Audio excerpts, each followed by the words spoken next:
So when I thought about who I could bring on for this, it kind of came to me in a flash. Magdalen Rose is somebody that I have been following for almost 3 years. Um, she is articulate. She is funny. She is awesome. She pulls no punches. And you almost never know what she's going to say. Even just when you think you know her angle, she'll come at you a different way that's surprising and insightful. And in a subject that is this important, I wanted to cover as many other viewpoints as I possibly could. So I thought, well, hey, I'm a male, old Twitch streamer. Let's bring on a female, young YouTuber. It was a perfect idea. And then this is just fucking amazing. So if you're not familiar with her, you need to check her out. It's not an option. So let me bring her on here. Ladies and gentlemen, boys and girls, one and all, please allow me to introduce you to the Magdalen Rose. And we're live. Hello, how is everybody? Thank you so much for saying that I'm young. That's so flattering. Let's just say that that's a thing. I am young. It's official. It's in canon now. Exactly. That's right. Exactly. So if they make the movie, they have to adhere to that. Like they can't have Betty White playing you or none of that shit. No. Clearly, that would be fucking amazing. Betty White with like a long red wig playing you. How fucking cool would that be, right? Yeah. Like, clearly, it has to be Millie Bobby Brown, that girl from Stranger Things, because I'm such a fetus, you know.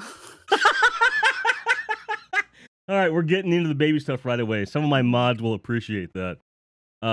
Without going into too much detail, when I went on a larger podcast recently, one of my mods cautioned me against mentioning fetuses in any way. Because sometimes we go down some weird roads in here. So it was like, all right, so just try to stay away from that. I'm totally pro fetuses. I'm feti. I think is the plural. I mean, what's wrong? Who doesn't love fetuses? And the thing is, guys, if you don't have net neutrality, you can't talk fetuses anymore. We have to for the fetuses, guys. For the fetuses. For the fetuses. The feti, if you will. The feti. So now that we've, already devalued the conversation a little bit, but we're having fun. Sorry, mods. This is my fault. No. We wear the mature rated like a badge of honor, like it's cool. I think I told you, we once did a 3-hour conversation about the pitfalls of finding the clitoris. So you're good. Right. You're good. So, so what I want to do with this conversation is not just say why net neutrality is important to save, but also what repealing it means and what it does for us now. So one thing I want to get out of the way right up front, if you're watching this or listening to this, whether it's on YouTube, Twitch, Live, or SoundCloud, you will be affected by this in some way. I don't care what country you're in. Right. Now, here's where it gets a bit sticky. And some people are going to raise their pitchforks, but you got to hear me out. This will not directly affect content creators in any way. As far as their content is concerned. Not directly. Because most of your platforms, they're going to be the ones that are going to take the hit. So, net neutrality means that no one can throttle, no one can block, no one can prioritize traffic or information of any kind. And that's what we want to preserve the most. That's the biggest part of it. There's more to it, but that's the biggest part. So, with that in mind, think of it like this. If Twitch and YouTube were to go to bat and pay the fees necessary to be able to be prioritized, and I'll explain, we'll talk more about that in a bit, but if they paid that fee, that means that everyone on Twitch and everyone on YouTube would still be viewable at the same relative speeds that they were before. It wouldn't really affect the actual content. What would happen, though, right, and I'm not sugarcoating, but I'm trying to let's look at the most basic level. But here's what happens: they take the internet and then they start busting it up like they do cable channels today. So you'd have your basic internet package, which would include Google, all your search engines, probably maybe Facebook, but you'd have and that'd be like $20. And then this is in addition to whatever you're paying for speed, right? Now you get the next tier, your social media package, Twitter, Tumblr, stuff like that. Although the way Tumblr goes, it might even have to be a porn package at this point. You never know. Right. There might actually be a package for pornography. Right. It'd be totally weird. And then that would become a tracking device all its own. So then you have to, in other words, then up the line, you have like the streaming media package, Netflix, Twitch, YouTube. So now the consumer pays more for their internet based upon what they want to watch, which takes the money that they would have spent on subscriptions and Patreon donations and puts it towards just the privilege of watching the shit. Right. Which then trickles down and affects your creators. So, and that means that creators on a long enough timeline may not be able to keep as much content going, may become discouraged, something along those lines, and you'll start to see people drop off or just become disenfranchised. And that's going to affect you no matter where you live, because if there's someone you watch and they stop creating content because someone is limiting their viewership, that's a problem. That's the most basic thing that I want to make sure that if you're watching this affects you, this is how it affects you. With that said, what are your main concerns, like, based upon that, and kind of expand upon where we're going with it? Right. Well, unfortunately, like, and that is really the angle that a lot of people are trying to connect with the American people about it, like that, like how important it is. Like these people could start charging you for access to specific parts of the internet, and they could start, tracking your porn and deciding that maybe the kind of porn that you're into is, they don't want to do that because the person who's in charge of that ISP at the time, particularly doesn't want that. They could do that. And that is the way that it affects consumers on like a consumer level, with the amount of money you're paying and why you're paying it. And that's what gets people really upset. But it's, unfortunately, I am here to tell you, the absolute least of our problems. Yep. And so if you'll allow me, I'd like to take you back and sort of explain where a lot of this started and where this could head. And we've seen it in other countries, and it's, I know I'm about to sound like, just a tinfoil hat conspiracy, like, yeah, all this is connected in the Illuminati shit and lizard people," but it's actually, there's a tremendous amount of evidence for what's going forward, and then it's pretty gnarly. Spoilers, this is So why I brought you on, so go for it. okay.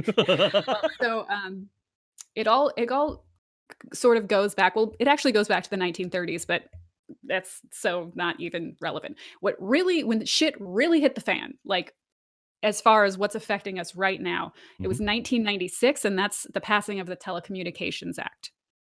And for a lot of people, that's very just like, that's old and whatever, and like it just happened. That happened during the Bill Clinton era, which is seen as like one of the greatest failures of his presidency, is the passing of this Telecommunications Act. And what that did basically is it allowed all of these gigantic communication companies to merge, because before they're like, if you merge and you're too big, then it destroys competition, it destroys the free market, because you make these big monopolies, and you can't do that because America. But like, nah, yeah, you can do that, it's fine, merge into a giant fucking Akira like monster, who cares? And they did. Nice And reference. so it went thank you. They went from many companies to about 5. One of those being like Viacom and Vivendi Universal and all these huge companies. And this is, a lot of people who were there at the time will remember, this is when MTV got dumb. Like, MTV was cool, and then at one point around 1996, it started being weird and lame, and like a lot of the interesting and novel music that you previously saw just stopped happening. And it stopped, and like it started getting replaced by things like Road Rules, and all of their like interesting experimental television just sort of went away, and everyone's like, that's weird, right? And it was the passing that it got new ownership because of the Telecommunications Act, and then it died. And I mean, it's like technically MTV is still around, but it's not what it used to be. And people are like, MTV used to be cool. It did used to be cool. It used to be this crazy progressive experimental thing. And that was like one of the first things to sort of break off and die, was the experimental nature of MTV. And also, if you'll recall, MTV started to get political with like Rock the Vote, Yep. and they just went away. So Exactly. It was something where, like, in the early '90s, if for those of you that were around, and if you weren't, let me educate you. I remember Dave Mustaine took a big hit in his metal cred when he was being like, he was part of Rock the Vote and doing like correspondence for MTV, and a lot of metal's like, "What the fuck, Dave Mustaine? You're supposed to be all yeah. the time," while they're listening to "Peace Sells, but Who's Buying," which is a horribly like over the top political tune. But Mhm. they started doing that.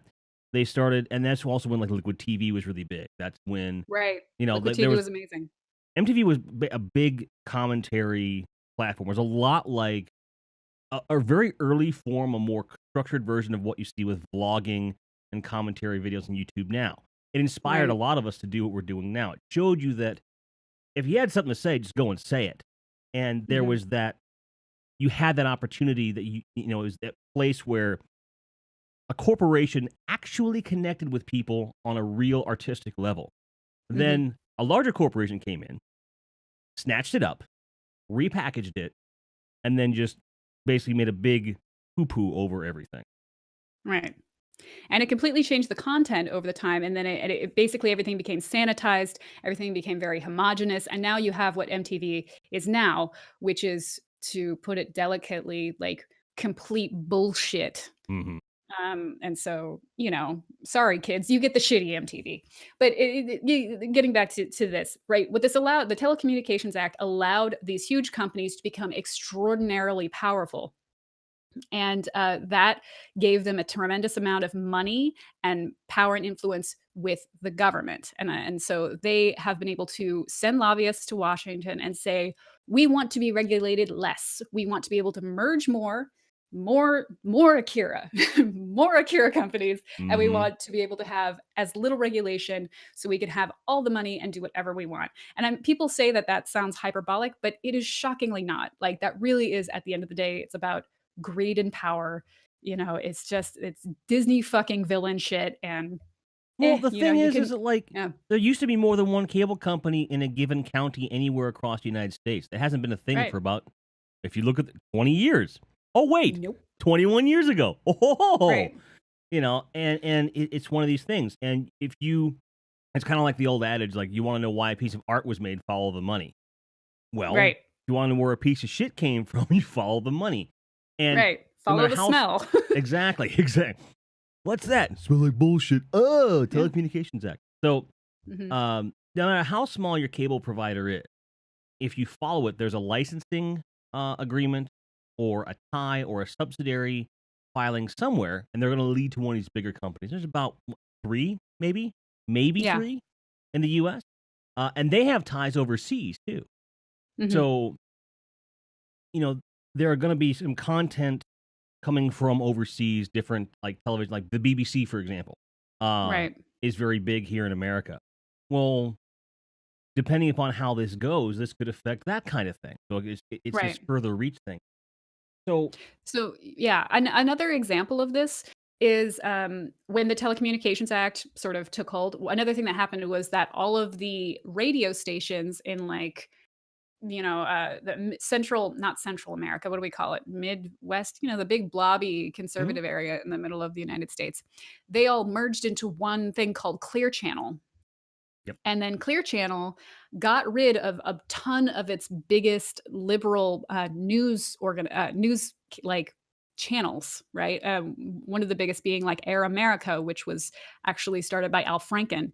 And so people were not at this point, they just don't get progressive or liberal news in that part of the area. You want to know why these places in the Midwest are so disconnected from the reality of what's going on with, and like politically. It's because they're only getting conservative news. They're only right, getting like Rush Limbaugh and Fox News on the radio, and that's all they have access to. So they don't even know what they're missing. And that is the danger of like the dismantling of net neutrality, is that we could get to a point where people don't even know what they're missing, right, and people don't even know what is being blocked.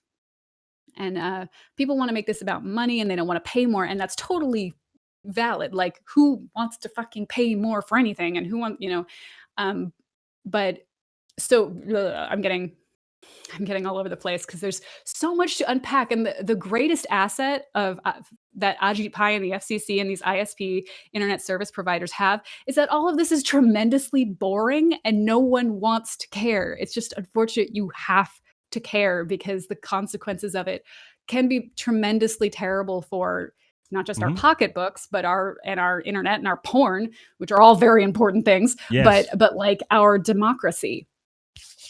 Which is, I know, boring, but fucking listen, Right, because at the end of the day, like, you have to think about the fact that, and this is something that I know you say a lot, you're blue in the face. I say this, so I'm blue in the face, but, people are tired of hearing us talk about it, but wait until this happens and you're affected. Now you'll be like, why did we let this happen? Because you let it happen. And there are things that we can do to prevent these sort of things. Because this is something I've been wanting to bring up for a while, and like, there's no genteel way to say it on Twitter where it's going to get out. Plus, I don't necessarily reach a lot of right-wing people on Twitter because they're like, mute this fucking... I wonder why. Why is that? That's so weird. No. Because I'm a hippie grindhead that, I'm actually right now wearing a shirt that says "Destroy Fascism" on it. It's got a picture of all kinds of stuff. We'll put it that way. And Bush is on there. So, but it's that. Here's what could happen. I mean, this doesn't affect anybody no matter what your viewpoint is. What if, because this isn't just about the major corporations having control. Remember those conglomerates that we talked about, those little subsidiaries? They would have trickle-down means to block stuff off. So now, in, say, San Francisco, a smaller subsidiary could potentially block Fox News if they wanted to. They would have that ability, which, I mean... I really don't want to see that happen to anybody. I'm not about censorship. In the public sector, like, it's not a thing. In privately owned things, like, I totally understand that. But when we're talking about public access to information, you should be able to access whatever the hell you want. Right, exactly. We have that now. This is what's being taken away, no matter what your viewpoint is. This is going to be a controversial thing for me to say. I would almost rather there be a 24-hour Nazi news channel than to lose net neutrality. Right. And that is hard to say, but it's like, honestly, and I mean, there's many reasons why that would be preferable. Most well, because you could always see what they're doing. There's your soundbite, guys, for the stinger. Yeah. Don't tell anybody I said that. So I'm sorry, I'm looking over here. I have a whiteboard with all of my crazy notes on it. I look like a... No, you're fine. Like, I actually am looking, like, when I look at you, I'm also looking up, or I'm looking to my left, which is away from you, like I'm ignoring you, so don't worry. Camera angles are fun. Right. Cameras are great. So, right. The difficulty is, so where is the line where the Republicans and conservatives and people like that, they like to talk about the free market, and they're like, well, their argument here is if you regulate these things that people don't like it, then this will just allow competition to grow, and competition will just happen magically because America. But that's why the Telecommunications Act has fucked everything so epically, because the competition, these companies are so enormous now that competing with them is almost impossible because of the size and the scale that you're talking about. It's like if I wanted to start a telecommunications company and my competitor is like Kim Kardashian, I wonder who is going to win. It's not, they say that as if it's some like idea of like, oh, we have the free market and it'll just work because bootstraps or whatever fucking bullshit. And it just is not realistic in the situation, in like the environment that they've created with these situations. And so it's too difficult and too costly for like little companies to compete, to put down the amount of fiber and also like how are they going to advertise through the internet, which is how almost everybody gets their information. How are you going to advertise a competitor and say like, oh, they're not going to censor any of their competition? That's already happened. So like Google, and this is Google we're talking about. They wanted to promote Google Wallet, and very few people use Google Wallet. And do you know why? Because their internet service provider decided what was it called? I think it was called ISIS. They had a competing like money service that for some reason someone had a fucking brain aneurysm. It was like, we should call it ISIS. And they wanted to promote that instead. And so they started blocking people's ability to see the advertising for Google Wallet. And that's Google. So if you can imagine how a smaller competitor, if you or I were like, let's start an internet service provider, and Google is not able to compete and is actually getting these things happening, like that is how serious we're talking about here. Exactly. And yeah. So like, and then, it trickles back down to, because people relate mostly to personal freedoms and stuff like that. By the way, chat, I see you. I love you. When we finish the discussion proper, we're going to go back through all this stuff and react and talk and have a great discussion here. The idea here is to inform as distinctly as we can, and we're glad you're enjoying the show. Right. So back to my original, again, go back to the relatable thing, right? Yeah, sorry. No, you're fine. No. You can go. I want to talk about boring political shit. No. These are the things people need to understand, because all of that, as complex and as you put it, boring. That's not boring to me, as it may be. It still trickles down to the average person. Remember, we talked about content creators. This stuff, you guys are loving this conversation, right? Well, right now, if you're not a larger YouTuber, finding new videos from your channel for someone else can be very difficult, right? Finding archives on Twitch is nigh impossible because the search engine is dick. Sorry, Twitch, work on it. And SoundCloud, same thing. These are the platforms I choose to use.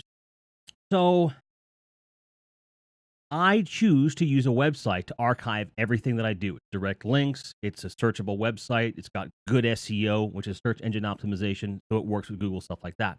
That's awesome. So although it doesn't actually house the material, it's a link to the material. Well, what if, although Google's paying their way, Twitch is paying their way, YouTube's paying their way, and SoundCloud's paying their way, what if the only way they're going to find my content is by doing Google search and my website gets pulled up? What if, because I am a small business, as every content creator is, spoilers, if you create content, you are, unless you don't monetize. And even then you are. You're just you're stupid and you're not reaping any money. Even if it's 5 cents, it's 5 cents. So if I don't pay my way, there potentially you could click on that Google link and then the link won't work because I haven't paid my toll. Kind of like we talk about the information superhighway. What if it affects both sides? As a consumer, you're on this highway. You'll have to pay access, like a toll booth, to an exit to get off the highway. But then I have to pay a toll to allow you to get through my door, to get to my shop. It's this thing where, and this is all about competition, right? Like Facebook. Think about Facebook when it first came out, going up against MySpace. Right. Under these new laws, would Facebook become the new thing? Fuck no. It would be almost impossible. Yeah. This is similar, like if anybody's ever been to a theme park, like Disney World or something, and they have those incredibly long lines, but you can pay like extra, you can pay out the butt for like a fast pass that lets you skip the line. It's almost exactly like that. And if you can't pay as much as these other companies, you don't get to skip the line. And again, like that's the most inconvenient as far as like our day-to-day. Well, that's shitty and I fucking hate it and you shouldn't be able to do that. What Obama did, and Obama is very polarizing for some people, apparently. I don't know why, but well, I guess I do know why, but he wasn't perfect. But one of the things he did in 2015 is he passed the net neutrality thing by saying that internet service providers, ISPs, are considered common carriers, which is similar to a telephone line. So that means that you're an intermediary, things use you like similar to like a highway, but you don't have any control over what people see. You don't have any control over what people do, and you're not liable for anything people do either, which is good. Right. And that's what that was, and that's basically part of why they want to dismantle net neutrality is they no longer want to be considered common carriers because they want to be able to control things. And it's crazy because I have seen a few people here and there that have been opposing this for reasons that are just completely fucking stupid. Saying that like they would never do that. And Verizon indeed actually put out a video or a response saying like, we pinky swear never, we swear, we will, we super duper promise that we will not, put any restrictions on the free and open internet. We promise. And then the day they put that out, they quietly removed that from the language of their statement. Yep, absolutely. So like these people do not give a fuck about your freedoms. They don't give a fuck about like your access. They want to appear like they do. But and even if they did, like even if the guy who runs Verizon right now was like a super just awesome, upstanding citizen, he will not always be the CEO of that company. He may not always be the person in charge. He won't be. So you have to trust that they will always be super upstanding and dedicated to the freedoms of open internet. No, that's so naive. Right, of people to think that. Comcast did it, as Chad is saying, which is totally true. I've retweeted several times where I'm like, no, even if your intentions are benign, I don't trust you to have that responsibility. That's why the regulation should be there, to keep it out of your hands. So you don't have that burden. Like, I appreciate it, but no, it's cool. Yeah, I'd rather it be taken care of. So one thing we definitely want to touch on before we get too far. The vote is December 14th. Right, and December 14th. Put it on your calendars, people. Now, it's not a done deal yet.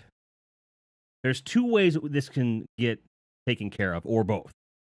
There are 3 people that have to agree in the FCC. You've got the 3 members of the committee, and Ajit Pai is just one. If either one of them, those other 2, fold, that helps. Because I believe it needs a unanimous vote, correct? Or is it the majority? It's unanimous. I think it has to be a unanimous vote because there's not many of them. Right. So you've got that. You've also got Congress can be like, yo, fuck off. You don't get to do this. And that's the main drive. So I do want to give, while we're on the subject of Ajit, I'm going to give out his number right now. His phone number is 202-418-1000. That is 202-418-1000. That's the chairman of the FCC. Leave your voicemail. Leave your name, the city, and the state you oppose, and that you oppose net neutrality. It takes about 12 seconds.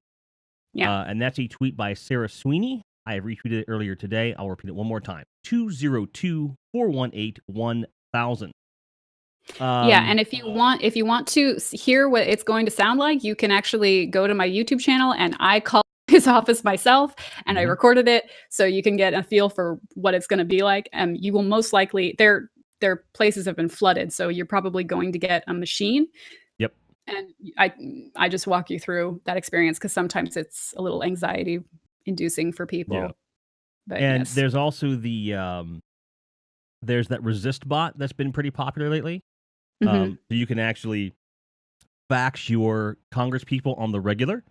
I do it every day. I fax them every single day. That's awesome. 2 seconds. And I'm like, net neutrality affects my business, affects my peers, affects my family, and this needs to not stop. Right.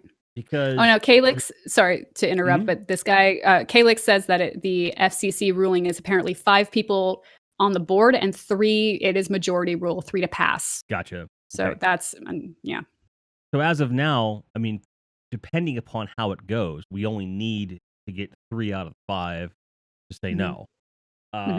Which, I gotta be honest, like, and this is the part that I think brings me the most pain. I cannot believe that that there are human beings that don't understand this, that are in power, that like, I don't give a shit how much the companies are paying you. How can you not care about other human beings? Like, how can... I can believe it, but I'm dead inside. So like the thing is like I'm sure that they like it's not about not understanding, and that's the big thing with like Republicans and conservatives is they like to feign ignorance as if they're like, What? This is just the free market. I don't understand. Competition is good for the economy. I don't get it. When they're actually being given millions of dollars in donations from lobbyists and having those and they're just taking it because it is a tremendous amount of power and wealth that they can accumulate while they're selling out. Like, and that's what they really are doing. They are selling out the rights of Americans for money and for power. And that I can totally understand because people are kind of trash. And well, yeah, like humans equal shit. I mean, that's proven. Right. One thing I will say, this is a totally way off point thing, but I'm going to throw this out there. I despise the term conservative because people that have the term conservative attached to them and identify using that word, they aren't. They don't. Right. They're not conserving anything but their own interest. Okay. I have very conservative views in as much as my foreign policy is we need to not really go overseas all that much. We need to stop spending trillions of dollars in other countries and help our own people. To some people, that's a socialist view, but it's a conservative foreign policy. So right, a lot. That's what it's sort of a misnomer, right? Because there's nothing conservative about conservatives. No. They just trying to pass a tax bill that will give us what, like an extra trillion something dollars in debt. Yeah, super conservative, being really conservative with your with your money, with your debt. There, good job, y'all. Right, fucking morons. Exactly. It's like there's a place you could get most of this money. And all you're doing is you're throwing that money out the window to appease, this 1% of the population. And well, that 1% of the population is extraordinarily powerful, and that's the problem. We have a huge inequality in like wealth in this country, where too few people have way too much wealth and power, and unfortunately, this is what's scary about this is that it is the net neutrality thing. It's coming completely in parallel with the Trump Russia sort of scandal, and that is very dangerous. Buried. Yeah, because people are distracted. Yeah, because here's the thing, I mean, if you look at right now, all of the focus has shifted to that, and at this point, if we lose the momentum we had on net neutrality, I mean, even Murderotica, my head mod, brought this up to me a couple days ago. Like, why isn't net neutrality trending anymore? Because this other shit's going on. So, Trump could get kicked out of Washington tomorrow, and it still wouldn't save us from this because the time it would take to get a sympathetic president in place, Ajit Pai would already have done his shit, Right. It is probably too late on that front. But the thing that I wanted to point out is that it isn't just a distraction. They're actually the same thing. Because if you look at Russia and what's happened in Russia and in their politics, this is exactly what happened with them, is that they lost control of their internet. They lost control of all of their ability, their like freedom of internet. And that's how Vladimir Putin and the oligarchs. I know that sounds tremendously just like dramatic, but it is actually it's true. It's true. That's the problem, I think, with a lot of the most poignant arguments on any political front is that someone who may not agree with you 100% are going to label you as an extremist right off the bat. Right. But we watched it happen like this. Yeah. All right. Yeah. I'm such a delicate fucking snowflake over here. Yeah. I'm gonna freaking melt out right about. now. Yeah. Right. But what happened to the Russian people, I mean, if you ever follow me on Twitter, I will go on these rants about fucking Russians and Russian propaganda bots and things like that, because they've been doing this for decades. They've been doing the like pushing people towards right-wing views and destabilizing other countries around them to weaken them.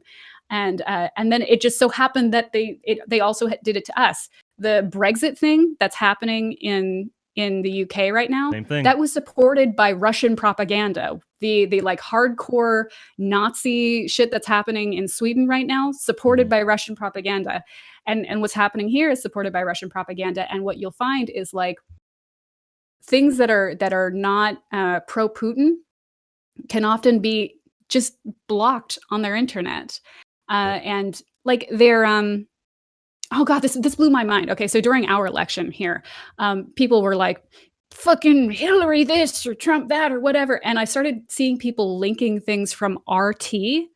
And RT is Oh my God, you guys, RT is a Russian government channel run literally by the fucking Kremlin. And I was like, why are people linking this like it's a source? This is the Russian government telling you this. What's funny is that before Putin came back, before that, during that couple years where he wasn't there, they were actually a decent source of pretty relatively unspun news for like a minute.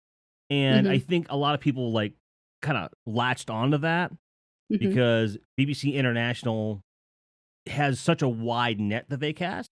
That it's difficult to kind of cull and everything else. And then other smaller news outlets, they're difficult to find, difficult to corroborate. So for some reason, RT got this credibility during this short period of time. I mean, I read it.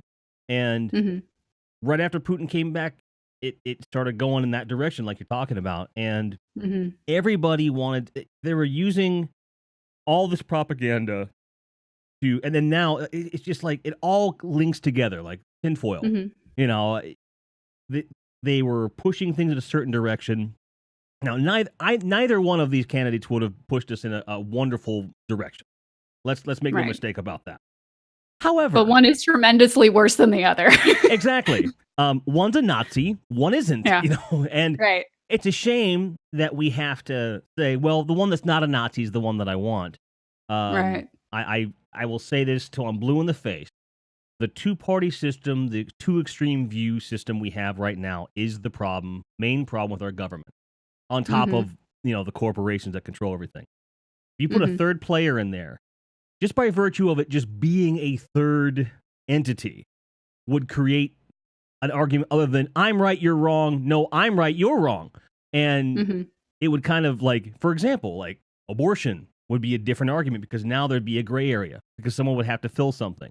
Even if we're just keeping it, if we're keeping like the lobbies, like if everything stays the same, you just have a third player, then it's totally different. And it also makes it easier for RT or Russian propaganda to manipulate when there's only two sides to manipulate in the first place. You know, and you got guys like John Oliver out there trying very hard to cut through the bullshit and say, here's everything we could find. And his research team's not perfect either. He's got his own agenda too. But at the end of the day, at least someone is out there trying. And when we talk about access to information being at the core of this discussion, someone like that would be out of there. You would start seeing RT type propaganda. There'd be a new website that'll just come up out of nowhere, and it'll suddenly go to the front of every damn corporation's homepage and shit. You know, I think yeah, it's okay. Yeah, there's so much to unpack, and I think that's why a lot of people don't even want to get engaged with it, because the second you start looking into it, it just gets bigger and bigger and more interconnected and more swampy and more sleazy, and it starts to look like this gigantic, horrible, insane conspiracy, because in some ways it sort of is. But it really just it's not like we're lizard people who come from the fucking Mars to take over, put implant things in your brain to make you gay or whatever. Like it has to do with like allocation of money and hoarding of wealth, which should not be surprising to anybody. No. But in like specifically, people don't think that this shit could happen, but it's happening in China right now. So like people don't even know, as I said, people don't even know what they don't know, because if you search for certain things in China, it just won't come up on the Google search engine. Like it doesn't exist. And it just doesn't exist in China. And so to think that couldn't happen, why not? It happened there. That kind of thing where, Russia specifically has a almost identical thing to Facebook called VK. And when Putin squashed a lot of the protesting that was, because despite everything, a shit ton of people in Russia fucking hate Putin. They just can't, because of the allocation of power and the fact that they lost freedom of their press and stuff. They have a much harder time, as well as a bunch of other reasons that have to do with Russian culture, but they have a much harder time resisting and fighting back. And so he squashed that. And so people moved to VK to start organizing. And disseminating like information about the fucking horrible things Putin had did, and the fact that he was assassinating people that were running against him and throwing them in jail and all sorts of like insane shit, right? Then he took control of VK and he started removing all that stuff from VK. And so to think that kind of authoritarian stuff could not happen in the US is extraordinarily naive.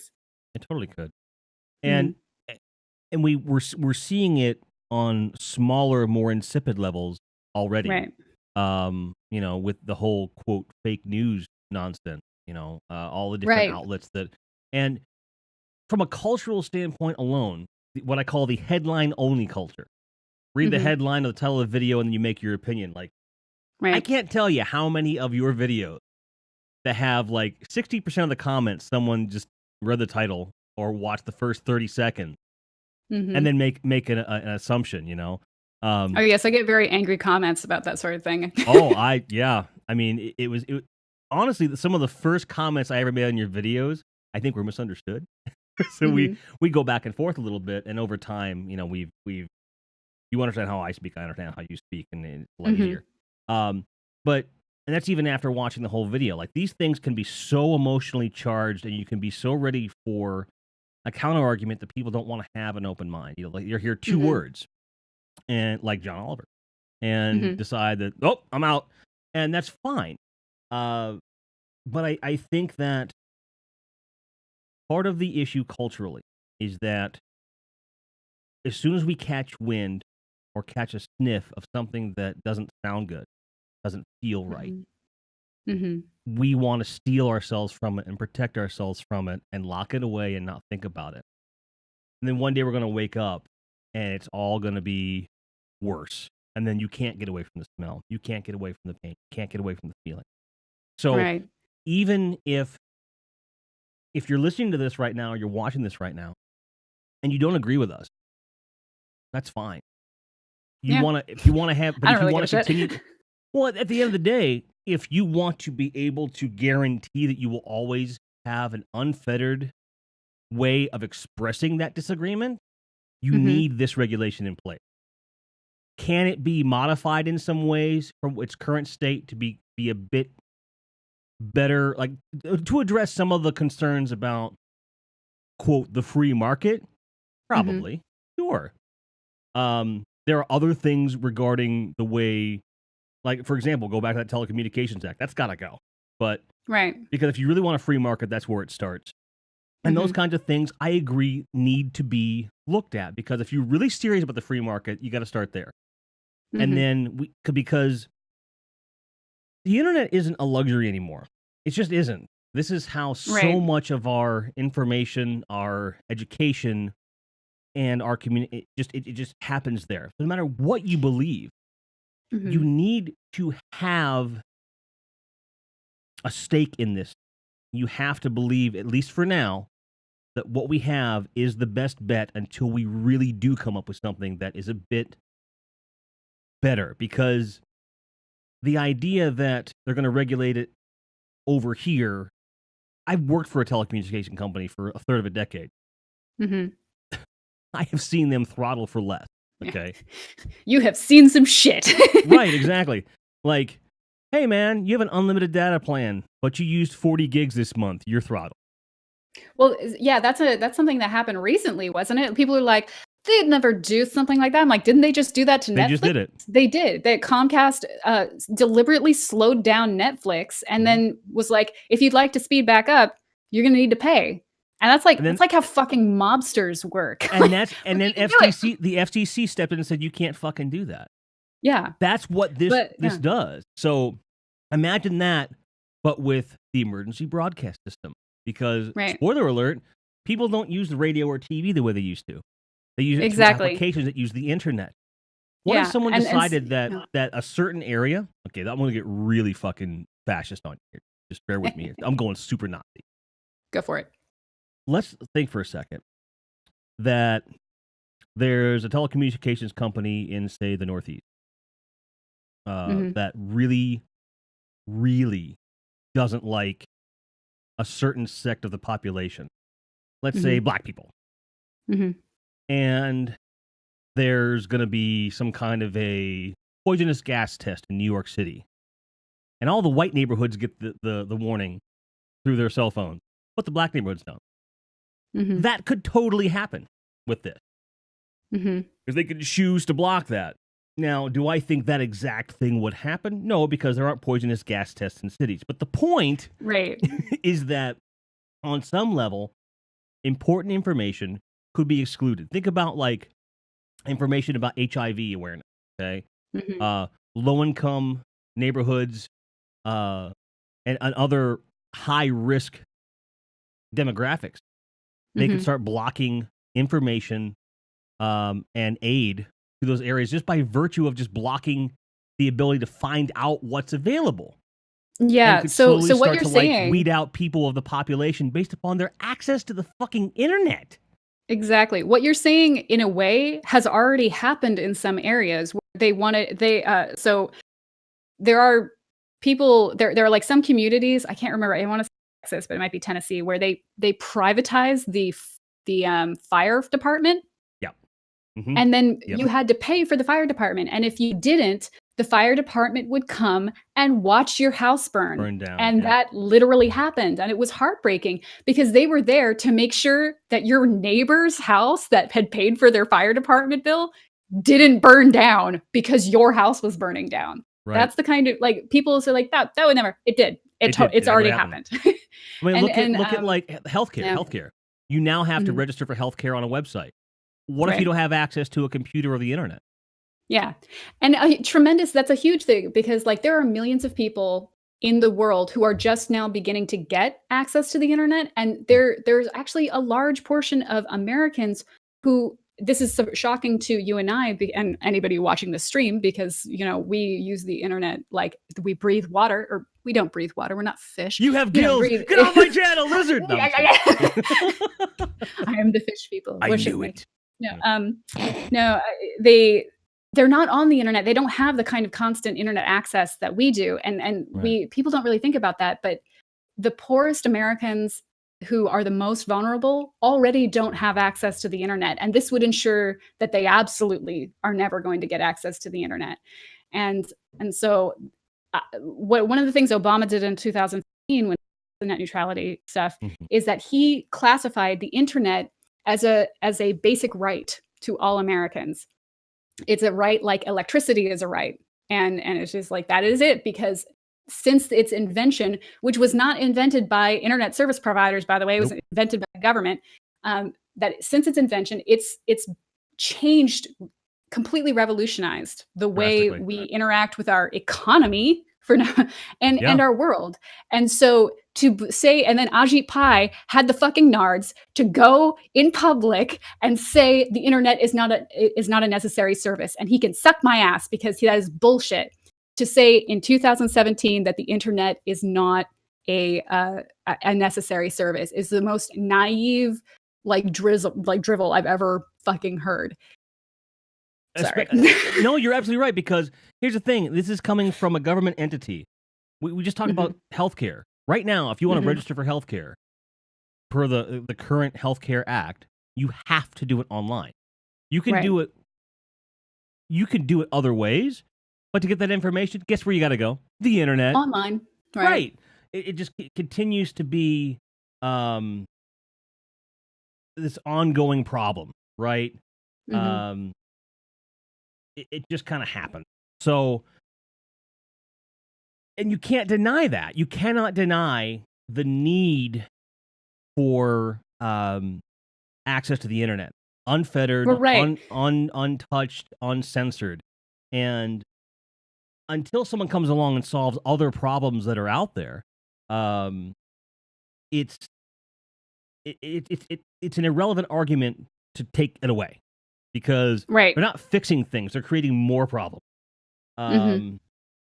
Just it's really strange because these I'm sorry to call them conservatives, but I'm not really sure what else to call them. Dickheads, maybe. There we go. What they want to do is say that they're trying to say we're trying to deregulate because they don't like regulation. But what they really want is they want these corporations that give them a fuck ton of money to be able to set the regulations they want. So right now, the internet is not really regulated, and is that it's a free, open internet, and the only regulation is that it's fucking free. Free, open. And what they're saying is like, no, we want not to not regulate it by allowing these huge corporations, which pretty much answer to just barely anybody, to set the regulations. So they're actually more regulated, and that's but self-regulated. That's authoritarianism. That's the difference. Right. Yeah, they want to be regulated, but by themselves. Right. They don't want the people to have power. They want the corporations to have power. It's one of the we don't want to have any rules for ourselves. We want to set the rule, and that's the rule. And that's why it's like hypocritical dumpster shit. It drives me crazy. It is the way fascism starts. It is a key component of fascism is to control the media and control the information, the flow of information. And people will be like, no, this is ridiculous, you're being hyperbolic, fucking stuff, like whatever. It's happened in other countries. It's happened every single time that fascism has taken hold anywhere. And this is how it's happened. Warning signs are there. There's a sea of red flags. And I'm like, are you colorblind? Can you not see a red? What is the problem here? And that's let's talk culturally how we got here in the first place. I mean, let's go back to one of your original points about people getting all their information from one or two sources. I can trace this back to Sam Walton's company. Okay. Right. In the early 90s, when a lot of people don't remember a time without Walmart, but it was such a thing for most of fucking history. It's a relatively recent thing in the last 30 years. Well, when he started going national, like supernatural, wow, different thing. He's supernatural. He's magic. he's a poltergeist. Anyway, so what was happening and what you heard about for years on end, every so often you'd hear a different version of the same story. Walmart comes into a town, eradicates all the small businesses, becomes the only place to buy shit. A couple years later, that is, to me, a direct correlation. Walmart starts censoring film and records that are being sold. So music, film, books are being censored because they're not Christian or they're not of a high moral standard. Okay, they don't do it anymore, or at least not to the level that they did before. But for a while there, it was like there was stuff you just could not get at a Walmart, or if you got it, it was like truncated really bad. Right. I used to live in a small town where like the only place to go was the Walmart, the only place to shop for just about anything. They're getting their news, closed. They're getting their media, their clothes, their food, which is a whole other conversation. I mean, you want to put horrible things in your body and your brain, that's where you go.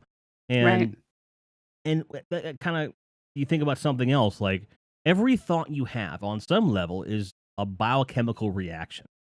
So you're putting these very specific chemicals in your body because that's what's available to you. And then you're being given certain information. See, and you thought you were being weird. Like, look at me. I'm like making a biological cultural argument here. Okay. So let's not act like you're the crazy one here. Okay. And so let's say for the sake of argument, again, I don't believe this actually happens, but you could do research to find out what chemicals that you could put into a body via food that would elicit certain kinds of responses when certain types of media are fed to the brain from the hypothalamus. Oh, like a Pavlovian response, but for the news. Exactly. And you could create it, by controlling it. And the fact is, whether that's intentional or not, there's probably a reason that you have pockets of people that think the exact same way when all they have access to is a Walmart. I mean, it's easy. You can walk in there, buy potato chips, a National Enquirer, buy a copy of Friends on DVD, and a gun, and go home. And this is the kind of thing, like this started a cultural movement of people, well, don't take my guns and my bacon. And so now don't take the bacon, but I mean... I'm a vegetarian. I like pigs. So I'm sorry. Don't listen to me. I'm a filthy... Well, there's too many alternatives to bacon that taste just as good, especially if you like it to be really crispy. It's true. Shiitake mushrooms are amazing, but we're getting off topic. I'm sorry. Are I we though? interrupted you to Because talk about the meat. reason you know that is because the information is available and the food is available. Can you buy shiitake Right. mushrooms at a Walmart? I don't think so. Yeah. So wait, what was I going to say? My brain. Shit. Walmart culture. Shit. Right. No, it's gone. Damn it. Yeah, Well, I remember. Okay, so way back in the day, I don't know if you're familiar with Channel Awesome, but way back in the day, before Channel Awesome was Channel Awesome, it was called thatguywiththeglasses.com. And I used to frequent that forum quite a bit. Me too. And I ended up getting into it really hard in the forums, trying to get people to understand something very, very simple, but extremely important. And that is that people as individuals are very, very heavily influenced by their environment and their media. Yep. And I had so many people fight it, be like, no, I'm my own person. I'm a smart, logical individual. I think for myself. I'm like, you don't. You fucking don't. And none of us do. We're all goddamn sheep who there is shit you have absorbed passively through your culture that you don't even know to question it. Right. And that's why shit like that is so dangerous, is because fundamentally people are stupid and naive and impressionable. We're animals. And if you can, we are animals and we're herd animals. We do. And so if we cannot face that we are like that, we will never understand when things threaten us, our like mindsets, and threaten to like alter the way we think about things, if we cannot even accept that we're vulnerable in the first place. And it's just so frustrating. Yeah.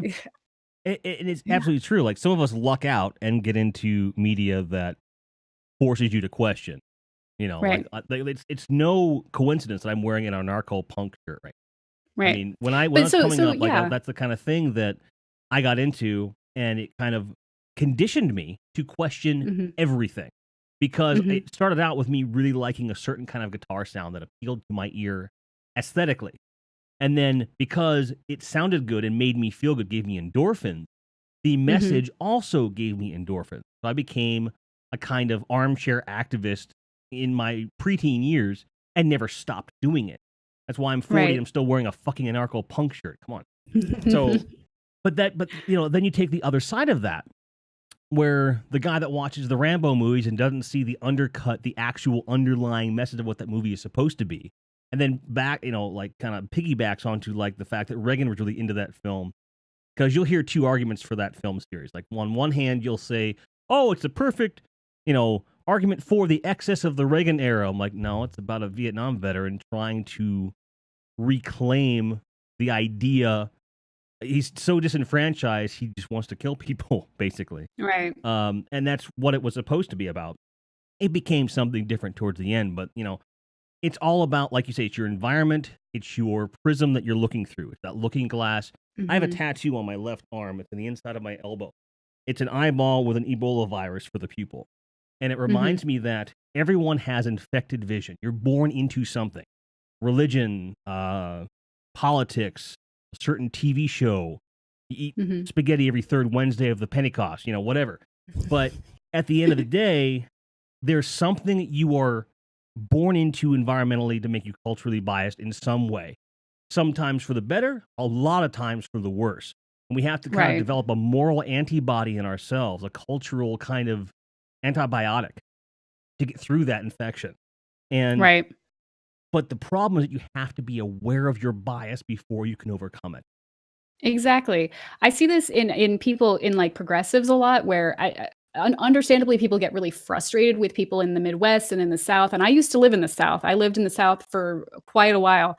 Me too. And so I'm, I live in Oregon now, but I'm, I experienced that. I was there, and I experienced the way people live and the sort of very, very the conservative bubble that people live in. And so progressives get really frustrated with people like that. But what I want to ask them is, like, if you had grown up in rural Southern America without listening to Clear Channel, with conservative parents, going to a conservative church, do you really think that you would have developed into the person you are today? There's no way. Right. And so you have to have compassion for people who, it's just like, their environment and stuff is so is so like, it's like the Matrix. It's limiting. It's It's extremely limiting. Thank you. It's a bottleneck. It's a bottleneck of information. It's a bottleneck of culture. And then, I'll give a great example. My second ex-wife, yes, there were two of them. She grew up in an... Me too. You have two ex-wives? That's awesome. I have two ex-wives, yeah. But she grew up in an extremely small town in Wisconsin. And everyone knew everyone's business. And to make matters worse, her dad was the local cop. The cop. Mhm. There was one. It was him. Just one. And they might have had a deputy or a neighborhood watch. But those two things combined, and then the internet was just a burgeoning thing. Very, it's like in the heart of Wisconsin, very right-wing. Oh, yeah, get some cheese and kill them deer, a couple, 2-3 beers. Mhm. And she would get on the internet, and she would identify with The Matrix, with Marilyn Manson, with Korn, with Slipknot. Granted, Mhm. these are the entry-level kind of hippie punk type of culture in the early part of the century. Absolutely. Right. But when you're in that environment, that is like the equivalent culturally of in a regular city of walking into a town square and shooting guns in the air going, ah! Because it's a totally, and just this backlash that an entire town has against this one individual because of how they feel about things. And they're, as the kids would say today, woke. Right. And even then... Kids and their slang. Right. So she's trying very hard to break out of that. And I say this to go, no matter how far you think you've come, you can always go further with your viewpoint and make you more open-minded. She comes down to visit me. I was living in Georgia at the time. I was in the military station there. And the drive from Atlanta to Augusta, Georgia, is about an hour and a half. She said that she had seen more black people on the drive on a highway than she had in her entire life. Yeah. Just to give you, that's a tiny, tiny snippet of a small version of what we're talking about. Because it's not that she didn't want to know or she didn't want to see. She just didn't have the opportunity. Right. Where access to information is a huge deal. It really is. So if this happens, there are many people that simply will not have the opportunity to have a more open mind. And we will lose more fights to progress as a culture and a society than we ever have before. Yeah. Yeah. To give an example, like when we were talking earlier about MTV and how MTV used to be, and how experimental stuff like Marilyn Manson and like Nine Inch Nails once broke TRL because people were voting for it so much until they literally had to take it out of the running. And that was a huge deal. These like this music was really fundamentally different for me because I had grown up with like the Backstreet Boys and Britney Spears and Jonathan Taylor Thomas. He's not even a music person, but like wasn't he and then I was like, Improvement or whatever? Yes, maybe, I don't know. And then over one summer, I like went to see a friend. She was like, "You've got to listen to this album." It was Nine Inch Nails, Downward Spiral. Yep. And then it was Marilyn Manson, and it was later like A Perfect Circle, and that led me down. I mean, that was just one entry into a whole different worldview. And then I was shaving my head and calling myself a punk, and don't laugh, but like that was a huge time in my life. You could pull off a shaved head. I couldn't. It was so bad. Never again. But I was like 14. Okay, so give me a break. Fair. But it was even that awkward phase allowed me like an exit from that conservative bubble that I previously may not have had. And can you imagine, had I even had that opportunity if MTV had just never aired Nine Inch Nails? Right. It just and then she had never seen it, and then like it just didn't happen. Yep. And so like that's these companies just don't have a right, getting back to net neutrality, these companies don't have a right to control what you see at what speeds you see it. They shouldn't have a right to be like who gets successful on the internet, who is able to run their business competently and who isn't. Right. Especially because of the relationship between the ISPs and the lobbyists and the government. Because if they have a vested interest in one candidate over another, whose positive news are you going to see more through that internet service provider? It's a very people overuse the concept of like slippery slope, but this is the slipperiest of slopes, and we're already slipping down it. Like KY, So, olive oil, all of it is right, just there, and we're just all wearing garbage bags for shoes, and right, we're it gets just worse. sledding down it ass first, and Exactly, and not in the fun way either. I might right, add, no fun. Like right. that's like 3 ass references we've made. That's awesome. That's actually Sorry. good. We're no, don't apologize. Fucking awesome, actually. It gives. The thing is, though, you have to talk to people in their vernacular. So we get pretty raunchy in this channel. So the fact that you were able to like slip in the ass, so to speak, it was quite nice. It was like surprise. So Surprise, we're talking about asses. Exactly. Speaking of asses, Ajit Pai is a former lawyer for Verizon. If that gives you any understanding of just much of a fucking dick this guy is. Mm-hmm. He's not like an impartial person who's trying to help competition and the free market. That's just bullshit. He's like a representative of these ISP companies. He's a complete sellout, and he will sell us all to these larger corporations and the rest of them if given a chance. So we have to not give them that chance. Yeah, we have to not give them that chance. I don't know. The vote is December 14th. I don't know if we'll make it. It's extraordinarily unpopular, but so was the tax bill that just passed. So right.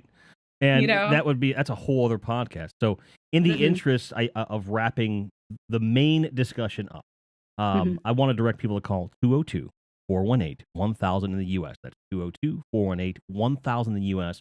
That's the FCC chairman's number. Give him a call. Be polite. Be direct. Let him know you do not support net neutrality being repealed in any way, shape, or form. Do it urgently. Get a hold of your Congress people. Get a hold of them by using the Resist bot. Do a Google search while you still can on what the Resist bot is. You'll basically be texting them the word resist at a specific number. I do not have it off the top of my head. It's very easy to find thanks to the internet. And especially contact your representatives if your representatives are Republicans. If they're conservative in conservative states, let these people know, because if you have it, like I'm very lucky, right? Because I live in Oregon. So when people are like, contact your representatives, I'm like, my senators are Ron Wyden and Jeff Merkley. They are already on board. This is why it is so important to have good representation in Congress. I don't need to contact them. They don't stand for this shit, and they have been fighting it from day one. So if you have, let these Republican senators know what's fucking up and what you think, and that you're going to vote them out if they vote. Exactly. That's exactly what my point was going to be. Like, let them know, hey, if you want my vote next year during the midterm elections, which you are already destined to lose, vote against this. Take a stand, because I'll be 100%. I'll say it right now. I have some pretty shitty Republican representatives right now. Right. But if they were to help overturn this, I'd vote them back in. I'd put up with anything else they have to deal with right now. Because the fact is they're going to lose majority regardless. I think the 2018 midterms are going to be a bloodbath for Republicans, and they have no one to blame but themselves for that, and they deserve it. But they really, really fight for this. For an example is like the tax bill was passed. Every single Republican voted for it except one. That's Bob Corker from Tennessee, and he's retiring, so he doesn't give a fuck. He's just like, I'm gonna say whatever I think because I'm not up for re-election. So he's also the guy who was like, Trump's a fucking asshole and I don't like him. Right, exactly. And he's like, I don't care, I'm on my way out. Fuck it. Exactly. So just to wrap it up, contact your representatives, contact the FCC, help make this not a reality. Keep things as they are. Like, I'm never a guy to toe the status quo line. Like, that's not what I'm about. This is one of those times where I'll make an exception. Status quo is just fine in this case. The guy running the FCC right now is the worst kind of sellout. He should not be allowed to put forward this agenda. The company should not have more control over us than we have over them. Right. We are their customer base. We, the people, should still have a meaning, even in a corporate-based government environment. It still can work, but it will never work if you don't try.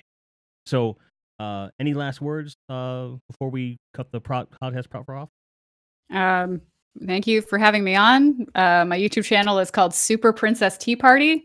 Yes. And I cover a lot of stuff, and I say fuck a lot, and I complain about Republicans. And I think there's also you're on Twitter at the Magdalen Rose. Yeah, thank you. Yeah, Magdalen Rose on Twitter, and 2018 midterm elections, people be there, because we got to stop this shit. We got to nip it in the bud. We absolutely have to stop this shit. That's what's in Grindhead this week. Thank you guys so much. We will see you next time.